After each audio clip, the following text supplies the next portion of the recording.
Torik, sekarang kamu punya pacar ya? Menurut kamu? Hubungan Torik Halilintar dan Aliyah Mas Said seakan terus menyita perhatian publik, meski tak pernah belak-belakan soal kisah cinta mereka.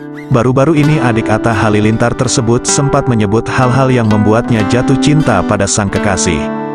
Hal tersebut terlihat dalam video di TikTok Jessica Iskandar yang awalnya diminta menyebut 3 hal yang bisa menggambarkan Aliyah Mas Said di mata dirinya. Sambil malu-malu, Torik Halilintar pun menyebutkan hal istimewa yang dimiliki Aliyah Mas Said.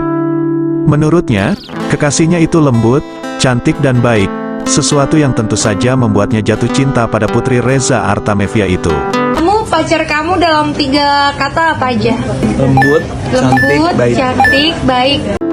Bahkan, sebagai bukti keseriusannya, Torik Halilintar pun telah membawa Aliyah Mas Said untuk bertemu dengan keluarganya, Gen Halilintar, sesuatu yang tidak pernah ia lakukan saat berpacaran dengan Fuji.